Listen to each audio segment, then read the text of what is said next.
I'm Megan Torres, 32 years old, and for the past 10 years I've been raising my sister's 4 kids like they're my own. After mom died when I was 22, I stepped up to help Lydia navigate single motherhood. What started as temporary babysitting became a decade of sleepless nights, school runs, and sacrificing my own dreams. I'm a pediatric nurse at Nationwide Children's Hospital in Columbus, working 12-hour shifts only to come home and parent 4 kids who aren't even mine. Then one snowy evening, as I was finally leaving the hospital after an exhausting shift, Lydia dropped a bombshell over FaceTime. Meg, guess what? I'm pregnant again. 5th kid. So here's the thing. I need you to put in your notice at work. The baby's due in March, and you know how hard it is for me those first few months. You're so much better with kids anyway. I stared at my reflection in the phone screen, my worn Crocs and tired eyes telling the story of years spent as someone else's backup plan.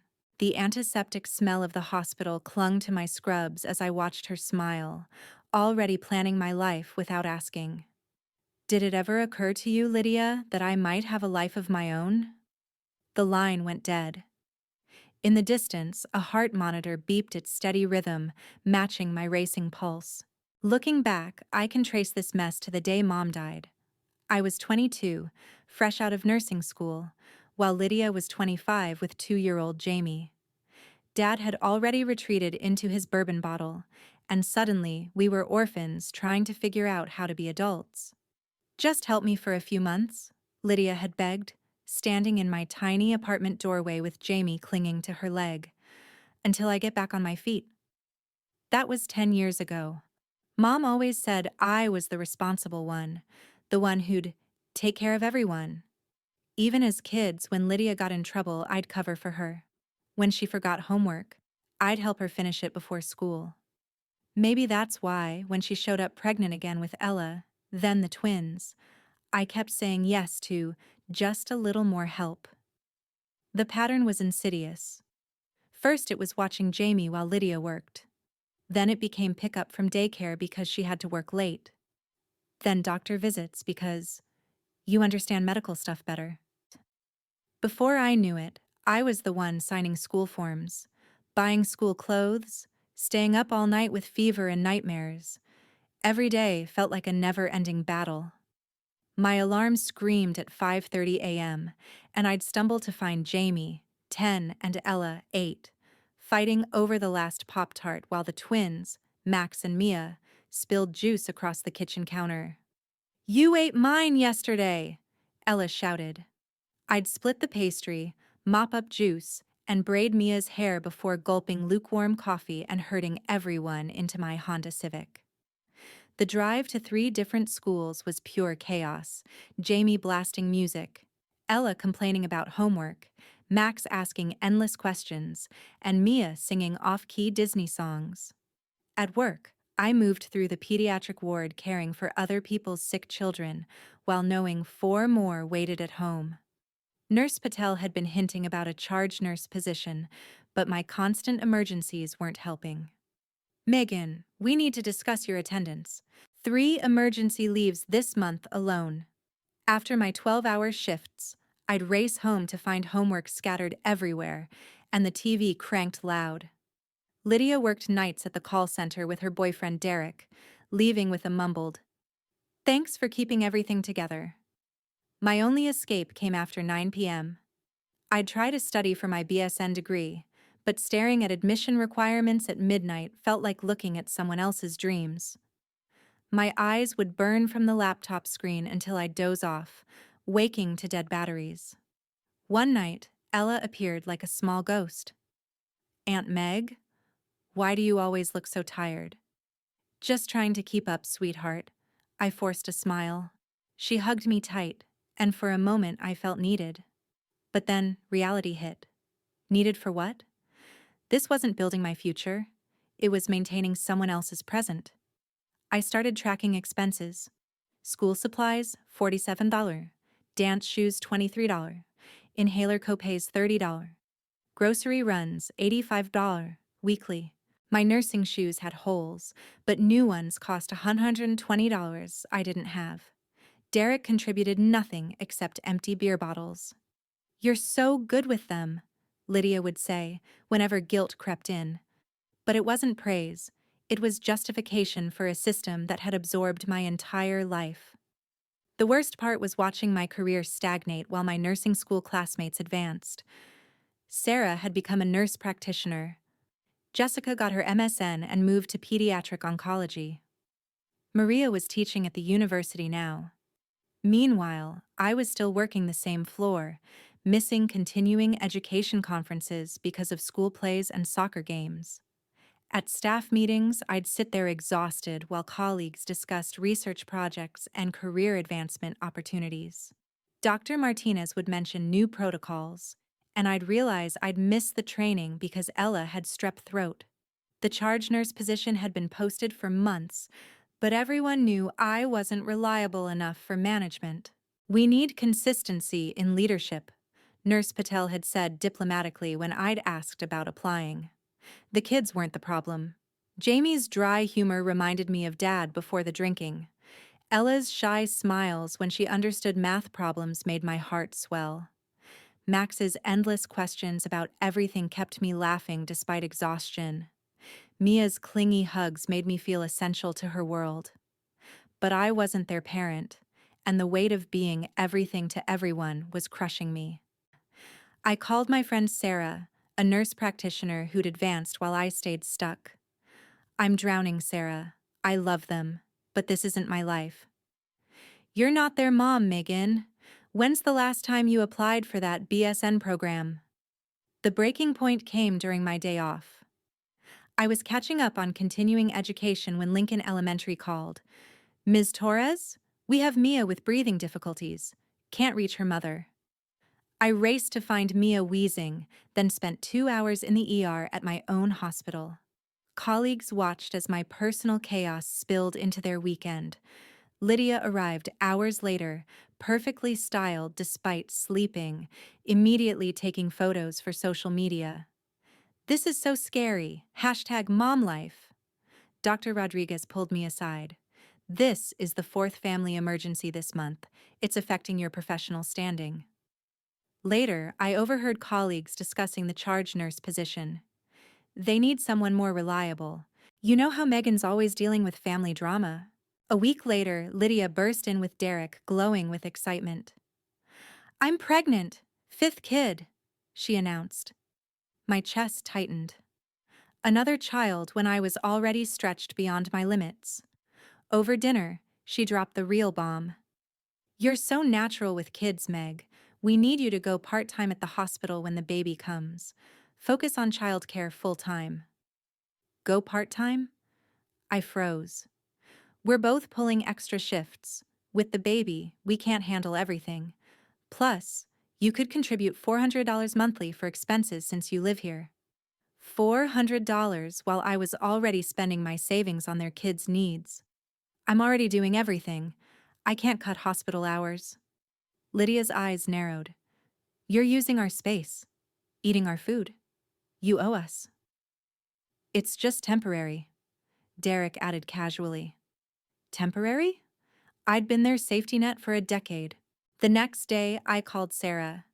"They want me part-time and paying rent. They're treating me like their employee." "They're using you, Megan. What about your career?" I knew she was right. That evening, I sat in my car outside a Starbucks Googling tenant rights Ohio and feeling pathetic that I was 32 years old and didn't even know if I had legal protection in the house where I'd lived for 3 years. Over the next few days, I found them planning my life with notebooks, schedules, budgets, timelines revolving around me quitting nursing. We figured it all out. Lydia spread papers on the coffee table. Weekend hospital shifts, weekday childcare. Professional childcare costs $200 monthly, so $400 rent is a bargain. They'd mapped out 3 years of my life without asking. Derek had even called daycare centers to research market rates for what I was providing free. The papers included meal planning schedules, pick-up and drop-off times for activities, and a budget that treated my nursing income like it belonged to the household. My hands shook looking at their family business plan, my income budgeted, daily schedules assigned, performance reviews planned. There was even a section about improving efficiency in my childcare methods. This is insane. Lydia's face hardened. What's insane is being selfish when family needs you. Mom would be ashamed. Using our dead mother was her nuclear option. The guilt crashed over me like a wave. All those times Mom had talked about family loyalty, about taking care of each other. I started researching and discovered I was legally just a guest. They could kick me out, but I had no obligation to pay $400 monthly. That night, I called Dad for the first time in months. Maybe I hoped for some parental wisdom, some clarity about family obligations. Instead, I got slurred words and background TV noise. Your sister's always been challenging, he mumbled. Maybe it's time she figured things out herself. It wasn't the validation I needed, but it wasn't condemnation either. Jamie caught me apartment hunting. You're leaving, aren't you? This situation isn't healthy, Jamie? He nodded with painful maturity. Mom talks about you like you work for her. She told Mrs. Peterson next door that you're our live-in help. Those words cut deeper than any argument we'd had. Days later, Lydia confronted me while I helped Ella with homework. The kitchen smelled like burnt microwave dinner and unfulfilled promises. You're not pulling your weight. I asked you to step up, and you're still working full hospital shifts. I do everything: cooking, cleaning, driving daily. That's not enough. With the baby coming, we need you full-time, not chasing some career going nowhere. I stood up so fast my chair scraped against the linoleum. My nursing career isn't going nowhere. It's my future. She laughed, but it sounded more like a bark. Future? You're 32, living in my house? You think you're better than us? Derek appeared with his phone, that smug expression he got when he thought he'd found a solution. Maybe we need a contract. Room and board for childcare services. My cousin's a paralegal. The word contract hit me like ice water. They wanted to legally trap me. You want to employ me? Just paperwork. You get housing, we get guaranteed childcare. And if I don't sign? Derek's shrug was practiced casual. We'll make other arrangements. The lease is in our names. The threat was clear. Sign or become homeless. That night, I couldn't sleep. I lay staring at the water stain on the ceiling that had been there since I moved in, thinking about how they'd systematically removed every choice from my life until this moment. The next morning, I called Lisa Chen from Sarah's recommendation. Her office smelled like leather and confidence, everything I wasn't feeling. What they're proposing violates several labor laws, Lisa said after reviewing their draft contract. Live-in childcare has specific wage requirements they're not meeting, but more importantly, you have no legal obligation to sign anything. She handed me her card. Document everything. If they escalate harassment, we'll need evidence. I drove home feeling like I was seeing my life clearly for the first time in years. I found them in the living room with printed contracts spread across the coffee table, daily schedules broken down by 15-minute increments, performance metrics, and a clause requiring $500 payment if I terminated employment before the baby turned 2. You're trying to make me sign away 3 years of my life. The kids need stability, Derek said. They need their mother to parent them, I shot back, my voice stronger than I'd heard it in months. Lydia's face flushed red. My responsibility is growing a human. Yours is helping family. I set down the papers and looked directly at both of them. The kitchen light buzzed overhead, casting harsh shadows that made everything look exactly as ugly as it felt. I'm not signing this. I'm moving out next week. The silence stretched until I could hear the neighbor's dog barking 3 houses down. You can't abandon us. Lydia's voice cracked with what might have been genuine panic or practiced manipulation. With her, I could never tell the difference anymore. You're their mother, Lydia. It's time to be one. Derek stood up, his posture shifting to something more threatening. You've got 3 days to reconsider. After that, we need you out so we can find someone who actually wants to help this family. 3 days. They thought I was bluffing. They thought I'd never actually leave the kids I'd raised. For the first time in 10 years, they were wrong about me. I signed a lease for a studio near the hospital. The first night there, surrounded by boxes and nursing textbooks, I felt lighter than I had in years. But Lydia wasn't finished. 2 days later, Jamie called crying from a friend's phone. Mom says we can't talk to you because you abandoned us. She blocked your number. My heart shattered. This isn't forever, Jamie. I love you all. I'm just living in my own place now. The next morning, Nurse Patel called me in. Someone claiming to be your sister called saying you've been stealing medications from pediatrics. My blood went cold. That's completely false. I know, but I have to investigate. You'll need administrative leave until resolved. No pay when I'd just signed a lease I could barely afford. Lisa Chen documented Lydia's escalating harassment, false accusations, blocked contact, threatening texts. She's lost control. Classic emotional manipulation. We may need a restraining order. Over 2 weeks, Lydia called my workplace 3 more times, contacted my landlord with lies, even called my nursing school claiming falsified references. Each accusation required time and legal fees to resolve. But her desperate tactics proved my point. A responsible parent wouldn't have time for vindictive harassment. 3 months later, the harassment investigation concluded with a formal warning to Lydia. I was reinstated with back pay and an apology from hospital administration. More importantly, my colleagues finally understood what I'd been dealing with. Dr. Martinez pulled me aside one afternoon, the smell of antiseptic and floor wax familiar and comforting again. We had no idea the extent of what you were managing at home, he said.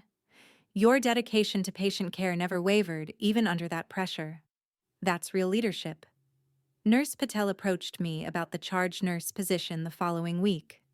You showed incredible grace under pressure. That's exactly the leadership we need in pediatrics. I established Aunt Nights, Thursday evenings with planned activities at my apartment.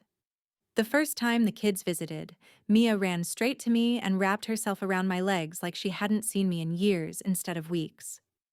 Aunt Meg, your house smells like cookies instead of baby formula. It took months of legal mediation before Lydia stopped fighting the arrangement, but eventually she realized cooperation was better than continued court battles that were costing her money she didn't have. Without me as their constant safety net, the household dynamics shifted dramatically. Derek left 2 months after I moved out, unable to handle the reality of actual parenting responsibilities. Lydia had to learn things she'd never bothered with before, helping with homework, packing lunches, managing doctor appointments, handling bedtime routines. The kids adapted in ways that surprised everyone. Jamie, suddenly the responsible one, learned to help Max with reading and make sure Ella had clean clothes for school. Ella discovered she could solve math problems on her own when no one was there to immediately rescue her. The twins learned to share, negotiate, and comfort each other during nightmares. It's different now, Jamie told me during one of our Thursday nights, his voice carrying a new maturity. Mom actually has to pay attention to us. She learned how to make spaghetti that isn't burned, and she helped Ella with her science project last week. How does that feel? Weird, but good. Like she actually wants to be our mom instead of just having us around. Baby Connor was born in March. I visited the hospital briefly, bringing flowers and staying just long enough to hold him for 20 minutes. He was tiny and perfect, with Lydia's dark hair and what might someday be her stubborn chin. He's beautiful. You're going to be a great mom to him. Lydia looked exhausted but somehow more present than I'd seen her in years. I don't know how you did it, she said quietly. One baby is completely overwhelming. I honestly don't understand how you handled 4 kids plus everything else for all those years. It was as close to gratitude as I'd ever gotten from her. You'll figure it out. You have to now. And slowly she did. The infrastructure of her life had to change without me as the foundation. She enrolled Connor in daycare, arranged carpools with other parents, learned to meal prep on Sundays, and even started attending PTA meetings. It wasn't perfect. She still occasionally tested boundaries, asking for emergency babysitting or small loans, but the system was fundamentally different.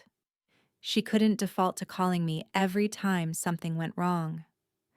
During Thursday visits, I watched the kids transform. They were more confident, more capable, and while they cherished our time together, they weren't desperately clinging to me as their primary source of stability. 6 months after Connor's birth, I ran into Lydia at Target. She was pushing a cart with Connor's car seat balanced on top, Max and Mia walking beside her instead of running wild through the aisles. "How's everything going?" She looked tired but grounded in a way I hadn't seen since we were teenagers. "Hard, but we're managing. The kids help more than I expected. Jamie's become like my little assistant manager." For the first time in our adult relationship, she didn't ask me for anything. No favors, no money, no emergency childcare. We talked for 5 minutes about normal things: Connor's sleep schedule, Max's improvement in reading, Ella's upcoming recital. "They're good kids," I said as we prepared to part ways. "They are. I'm finally learning how to be their mom instead of just existing in the same house." There was something like respect in her voice when she said goodbye. A year later, I stood in Jamie's school auditorium watching him receive an academic achievement award. Lydia sat in front, cheering loudly with Connor on her lap and the twins beside her. She'd made every school event since I moved out, something she'd never managed when I was handling everything for her. The auditorium smelled like floor wax and teenage ambition. Parents clutched programs and phones, documenting their children's moments of triumph. I stayed in the back, no longer the primary parent figure, but still present as the supportive aunt who'd helped shape these kids into who they were becoming. After the ceremony, Jamie found me in the crowded hallway. At 11, he was already showing signs of the young man he'd become: responsible, thoughtful, with eyes that had seen too much, but held hope anyway. "Thanks, Aunt Meg," he said, his award certificate rolled carefully in his hands. "For what, honey?" "For showing us what boundaries look like, for making Mom step up. She's actually proud of herself now, and we're proud of her too." Lydia caught my eye across the room and walked over slowly, Connor babbling against her shoulder. She looked different, tired still, but with the kind of tiredness that came from earned accomplishment rather than victimhood. "Thank you," she said quietly, her voice barely audible over the celebration around us. "For making me figure this out. For not letting me keep using you as a crutch. The kids are proud of me now, and I forgot what that felt like. You were always capable of it. You just needed to believe you had to." As I drove home through the Columbus streets I'd traveled so many times in panic and exhaustion, I felt something I hadn't experienced in over a decade: genuine peace. My apartment waited. Small, but mine, organized by my own choices, decorated with my nursing achievements and photos of the kids during our Thursday nights. On my desk sat my BSN program acceptance letter, scheduled to start in the fall. Next to it was a card from Dr. Martinez congratulating me on my promotion to charge nurse. The coffee mug from my last birthday, a gift from the kids that read "World's Best Aunt," held pens I actually had time to use for my own goals. I reflected on that snowy night when Lydia had demanded I quit my job for her convenience, when she'd assumed my life belonged to her family's needs rather than my own dreams. The hospital parking lot seemed like a different world now, though only 18 months had passed. The day I said no to her was the day I said yes to myself, and to a kind of love that doesn't consume everything in its path. Love with boundaries. Love that empowers rather than enables. Love that teaches people to stand on their own feet rather than lean on others until they collapse under the weight. Sometimes the most loving thing you can do is refuse to rescue someone from the consequences of their choices. Sometimes saying no to family is the greatest gift you can give them. The chance to discover their own strength, their own capability, their own worth as parents and human beings. I wasn't their mother, and that was perfectly okay. I was their aunt who loved them enough to let their real parent learn how to be one, and who finally loved herself enough to build a life worth living.